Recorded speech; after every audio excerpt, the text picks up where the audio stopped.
Hey, deserving listeners, it's time to continue our journey with Colt and Larissa. People say Larissa, but I like to pronounce it as she does, which is Larissa.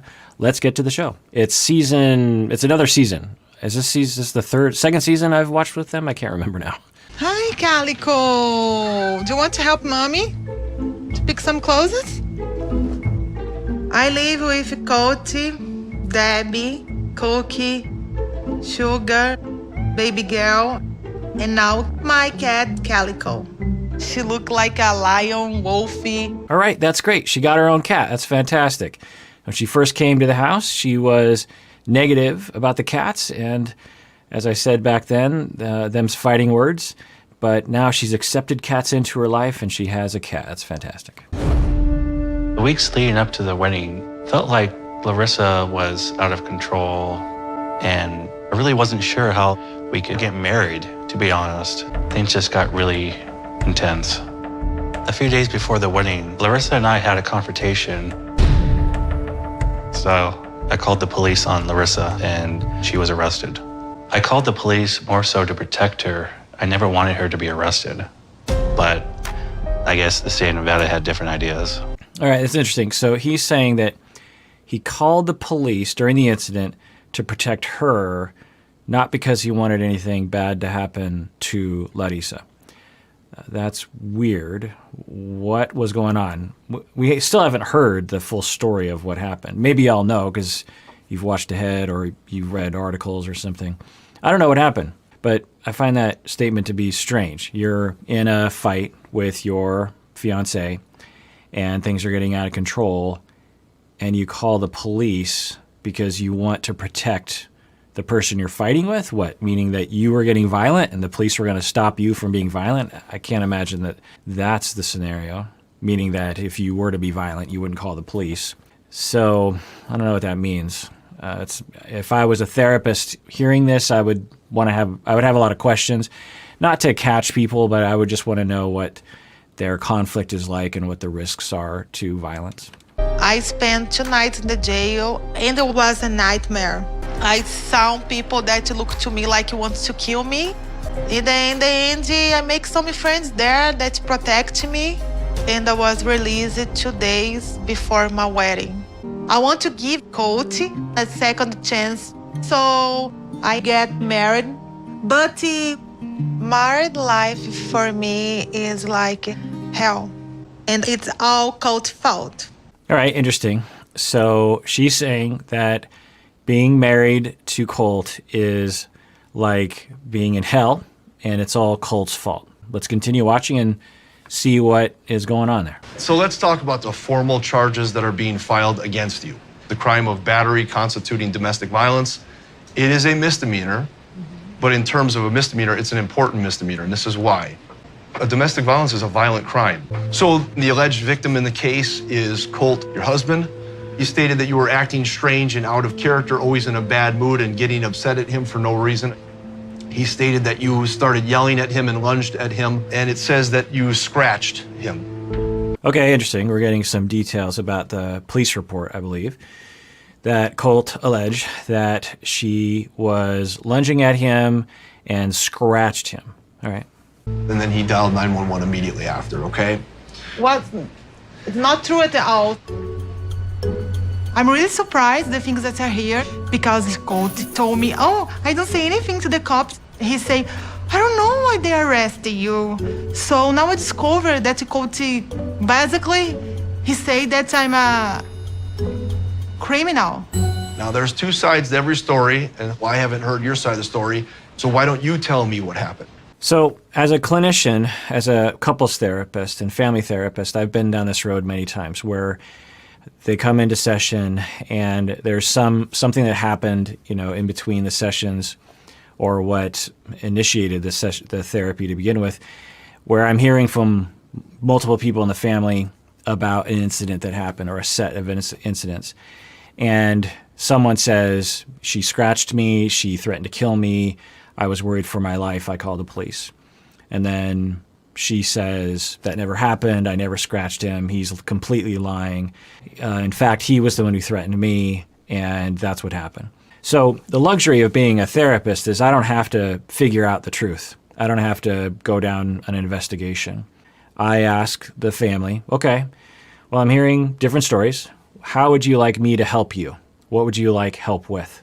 Say Larissa and Colt came to me. I would say, all right, I'm hearing 2 different stories. What do you want my help with? Now, this is a misconception that a lot of people have. Some therapists actually have this misconception that it's my job to figure out who's telling the truth. It's my job to investigate who is the abuser. It's not my job as a therapist. It's my job to work on what goals people want me to help with. Now, if someone's court ordered to get help for their domestic violence perpetration, then they're in a program that's mandated, and I will impose a treatment protocol upon them because they're court mandated, and I accept court mandated clients. I've done that work before. I treated perpetrators of intimate partner violence. They were charged with a crime, usually, and they were forced into my program. And I never asked them, or I did ask them what they wanted, but if they said, I don't want to be here, then I would say, well, you're court mandated, so this is what we're going to do. And usually by the end, midway, 3 to 6 months in, they were on board. Maybe even immediately. Some guys came in right away and said, I made a mistake, I need help, please help me.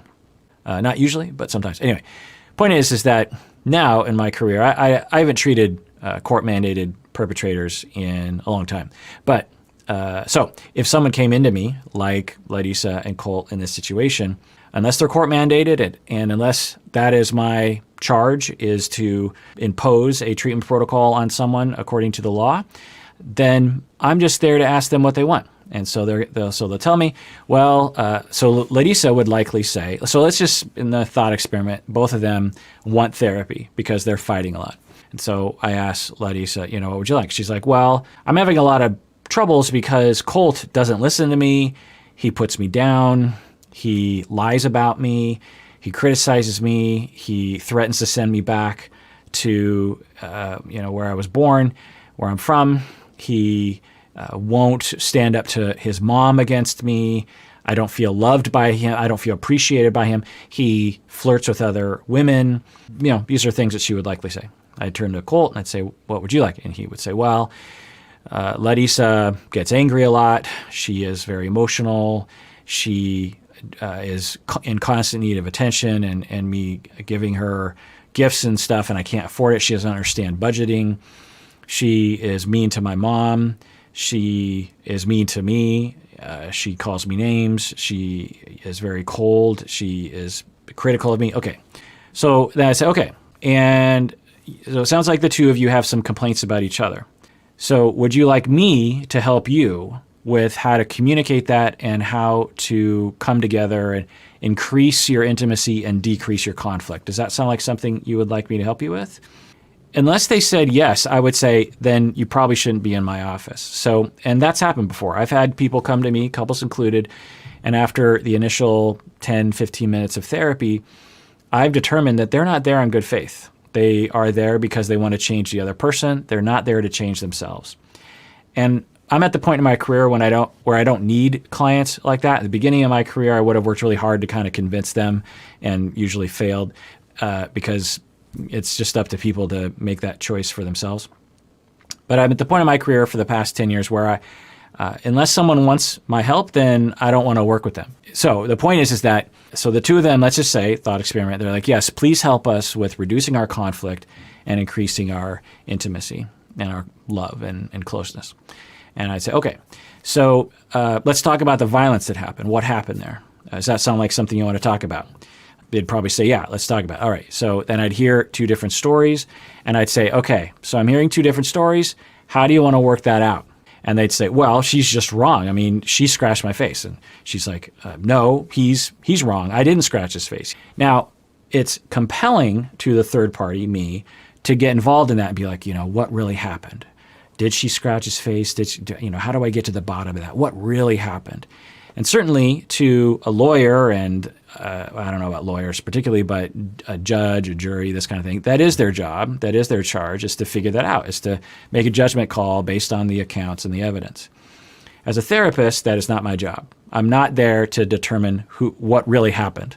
One, I don't have the capacity. Two, that's not what they're asking me to do. Three, even if I did do an investigation, it would just be word against word, and maybe I'd be able to kind of tease that out. But then what, right? So the way that I would operate and the way I train my supervisees to operate is to see the bigger picture. The bigger picture here is that things got angry, they got heated. Maybe there was violence, maybe there wasn't, but there was clearly a lot of conflict in that moment and a lot of rage that was happening in that moment. So I'm here to address that.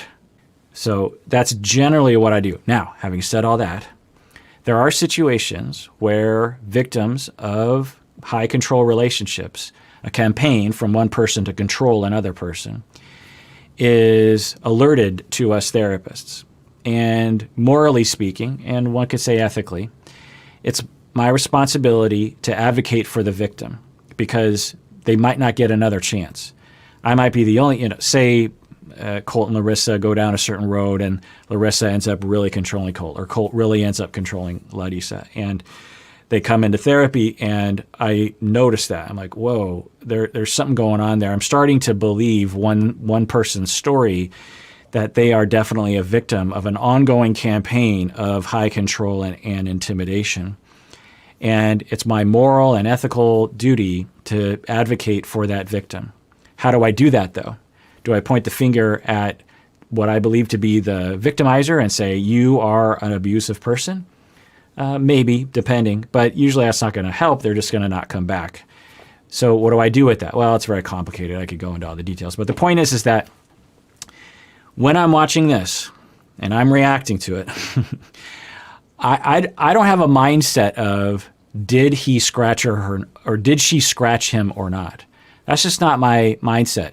My therapeutic mindset sustains itself into my regular life, including these videos. And I realize that might be frustrating to some of you. You might be wanting me to operate from this assumption that she did scratch his face, or operate from the assumption that he's lying and manipulating her. But I don't know. The show certainly does not give enough evidence either direction. One could be happening, one could not be happening. Maybe you know what really happened, and as the season progresses, maybe I'll have more evidence there. Maybe one will admit. Maybe Colt, 2 episodes from now, will admit, yeah, she never scratched me, I just did that because I was trying to manipulate things. Who knows? Or maybe a video will come out where it shows her actually scratching his face. Who knows? Or maybe she'll scratch his face in the future. That'll be caught on camera. And then we're like, she probably did scratch his face in the past. But the point to these videos that I'm making are me making a reaction that is genuine, right?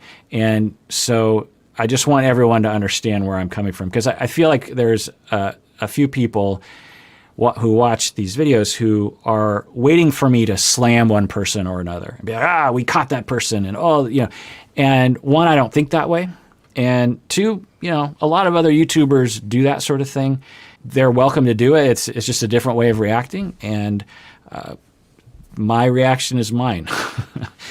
Having said all that, sometimes my lack of reaction is not necessarily an indication that I shouldn't look to a reaction.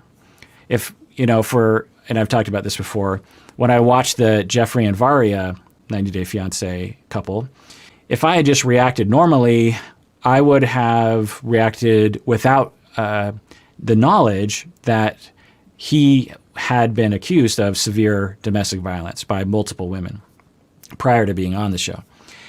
And I only found that out because I did an episode reacting, and then people commented, and I was like, I should probably actually look into that because that sounds severe. And then I did look into it and actually read articles of reporters actually looking into the allegations, and decided that I need to actually incorporate what I'm reading outside of the show into my reactions.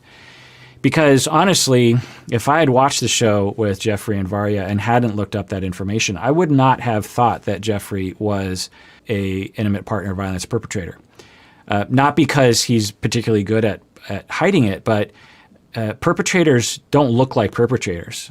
Some perpetrators look like perpetrators. They act like perpetrators. They indicate that they're prone to perpetration of intimate partner violence, but most do not. as a person who treated intimate partner violence perpetrators, I'm here to tell you that they look and act like everyone. It can be anybody, is the point. As we go, maybe I'll say, you know what, maybe I should look into the articles, maybe I shouldn't. But always my hope is that I can react with spontaneity and genuineness and authenticity without being influenced by knowing anything about the future and or knowing anything about what's happening outside of the show. So I hope that that's okay with you. Let me know in the comments. The night that I was arrested, Colt say after our journey that he doesn't want to marry me. My worst dream, I never will expected. I started to cry about the situation. And I might do something, try to put him away. All right. So she's giving her perspective that they were in the middle of a fight and he told her that he didn't want to marry her. And she was trying to push him away. And that's how the scratching occurred. All right. The other thing I want to chime in here a little bit after reading some of the comments from people on my videos is that, and this is something that I did overlook, that I want to admit to and apologize for, is that Larissa is in a very precarious situation. She depends on Colt for a lot of things. And he has, shown to us on the show, used that against her as a way of trying to control her. And that is a very scary position to be in, to be dependent on someone and think you can trust them because they say they love you, and then you come up to the States and you think things are going to go well because they give you the impression that everything was going to go well. And then all of a sudden you're just kind of stuck with someone that doesn't seem to be on your side, and you don't really have any way out. You don't have your own job, you don't have your own visa, you don't have your own support system, and you're all alone. The person who is aggravating you and the person that you want to run away from to protect yourself is the very person who has all the cards and is there to control you. And that is very much indicative of a high control relationship, an intimate partner violence relationship, for sure. And I saw a little bit of that last season, for sure, when Colt was saying, like, I could send you back at any time. And I believe I said, I commented on that, but perhaps not enough, according to the comments anyway. We saw a similar thing with Ed and with Rose. Ed and Rose were very much about this as well. Whenever Ed saw Rose being upset at him, he would frequently bring up this idea of just like, well, I can't remember the way he worded it, but it was very, very clear what he was saying. Something along the lines of, well, you can't get in the United States without me. Or that you can't get a green card without me, that kind of thing. He was trying to use that as a bludgeoning tool to get her to snap into line and not complain about him and do whatever he said, which is a pretty ugly look, right? And thank God for Rose that she didn't fall for that, that she's like, fine, then I won't go to the States because I don't want to be treated like this anymore. So I've seen it before, and it seems to be happening here, and that is not fair to someone, that when you're in a conflict, you can have the conflict. But to use that over someone of just like, if you don't snap into line, I'm sending you back on a plane and you're never going to be able to come to the United States again. Now it brings into this larger conversation of like, is this love, or is it an arrangement of some kind? And with a lot of these couples, I don't usually have that thought in my mind. Stephanie and Erica, even Colt, even Ed and Rose, Lisa and Usman, I'm usually inspired to believe, and I'll never know because I can't get inside people's souls, is that they're really in love and that there is kind of an arrangement quality to it, element to it, but they actually do have affection for each other. I will say that on watching Colt and Larissa, it was hard for me to detect until the tell-all. At the tell-all was the first time for me, and maybe I'm different from other people, that I saw actual affection between the two of them. I saw them actually trying to protect each other at the tell-all. Now you could debate the wisdom of that at the tell-all from the last season. But they seem to be bonded at that point, and they seem to be trying to protect each other. They seem to be in each other's corner. Now, why am I mentioning that? Well, the reason why I'm mentioning that is because when I saw Colt threatening to send her back on an airplane, the way that I was interpreting it at the time was that Colt and Larissa were breaking up. I didn't know if they were going to stay together or not.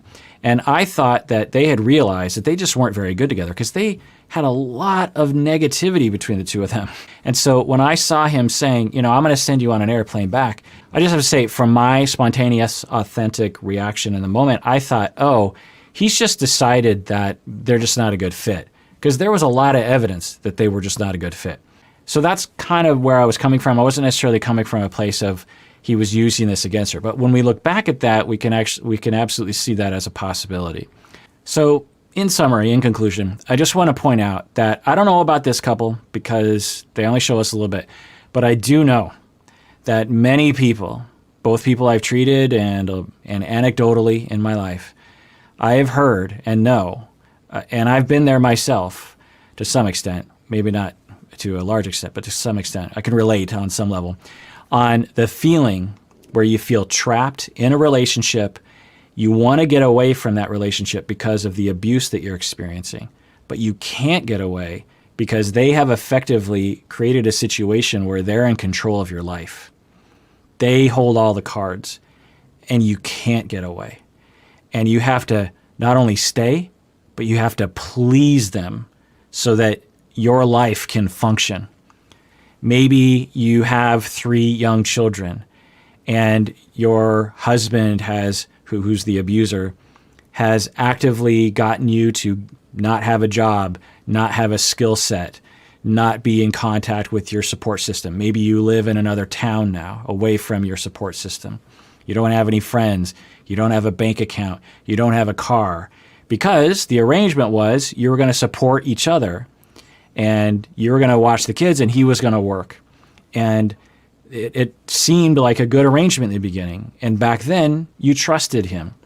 But now he's in control, and you're starting to see the true who he is. And he's starting to hurt you and abuse you and control you.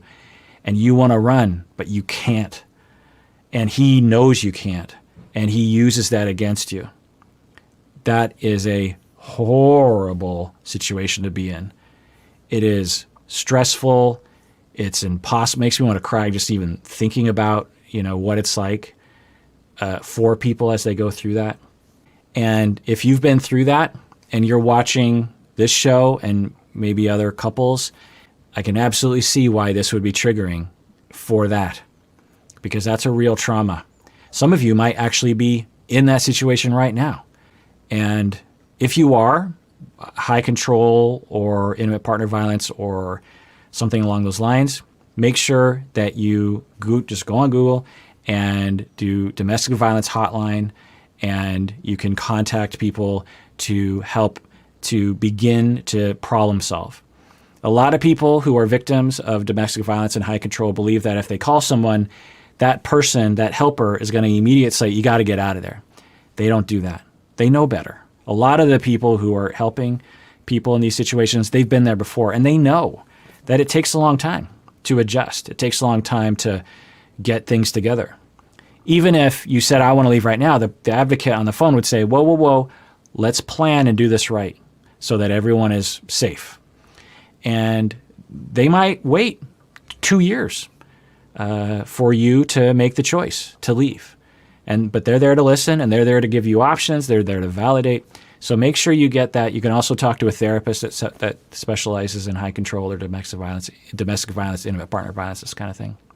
So I just want to apologize that in previous me reaction videos, I didn't talk about it at all, or I didn't emphasize it enough. So I think that he called the police to show me it's my way. I see. If you are convicted of domestic violence, you could ultimately be deported, which is a huge deal, okay? Once you're deported, it's very difficult to get back in. Now, specifically with Colt and Larissa, I want to point out that we don't know what happened in that incident. We don't know what's happening away from the cameras.